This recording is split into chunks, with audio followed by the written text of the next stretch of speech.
வணக்கம். தொடர்ந்து எனது கவிதை கேட்டு வரும் அனைவருக்கும் நன்றி. இன்றைய நம் காணொளியில் ஒரு புகைப்படத்திற்காக பூத்தது இன்றைய கவிதை. வாருங்கள் கவிதைக்குள் செல்வோம்.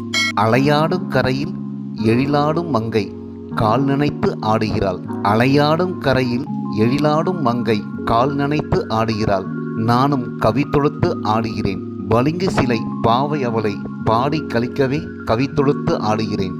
பட்டு பாதத்தை முத்தமிட்டு செல்லும் அந்த அலையையும் வசைபாடி தீர்க்கிறேன்.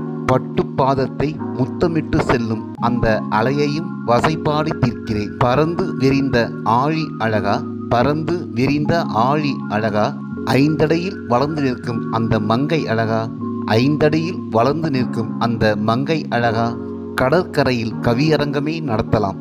பாடும் கவிஞர்கள் எல்லாம் ஆழியை பழித்தே பாடுவார்கள். பாடும் கவிஞர்கள் எல்லாம் ஆழியை பழித்தே பாடுவார்கள். அந்த அலையையும் சபித்தே போவார்கள். அந்த அலையையும் சபித்தே போவார்கள். பத்ம பாதத்தை தழுவி நிற்கும் தங்க கொலுசாக பிறந்திருக்க கூடாதா என்று வருந்தியும் செல்வார்கள். காப்பியத்திலும் கண்டதில்லை இப்படி ஒரு அழகியை. என்னை கவுஞ்சனாக்கவே கருப்பொருளாக கருவாகி உருவாகி வந்திருக்கிறாள் இந்த கன்னி. என்னை கவுஞ்சனாக்கவே கருப்பொருளாக கருவாகி உருவாகி வந்திருக்கிறாள் இந்த கன்னி. நீலவானம் நீலக்கடல் நீலவண்ண ஆடையில் அந்த கன்னி எவருக்கும் பிறக்கும் காதல் சன்னி.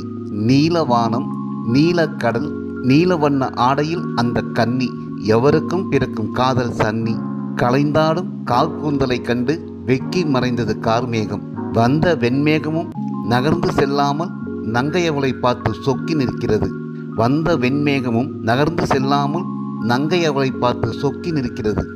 எழும்பி ஆடும் அலை கூட தேவதையின் பாதத்தை தழுவி பார்க்க தவழ்ந்து வருகிறது. எழும்பி ஆடும் அலை கூட தேவதையின் பாதத்தை தழுவி பார்க்க தவழ்ந்து வருகிறது. அந்திவானமும் பூமிக்கு வந்து செல்லும். அந்திவானமும் பூமிக்கு வந்து செல்லும். அலையாடும் கரையில் நிலா பெண் விளையாடி மகிழ்கின்றாளா என்று பார்த்து செல்லும். நிலா பெண் விளையாடி மகிழ்கின்றாளா என்று பார்த்து செல்லும். அலையாடும் கரையில் எழிலாடும் மங்கை கால் நனைத்து ஆடுகிறாள். அலையாடும் கரையில் எழிலாடும் மங்கை கால் நனைத்து ஆடுகிறாள்.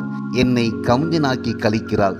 என்னை கவுஞ்சனாக்கி கழிக்கிறாள். நன்றி. இந்த கவிதை உங்களுக்கு பிடித்திருந்தால் உங்கள் கருத்துக்களை கமெண்ட் பக்கத்தில் பதிவு செய்யுங்கள். மீண்டும் வேறு கவிதையுடன் உங்களை சந்திக்கிறேன். நன்றி, வணக்கம்.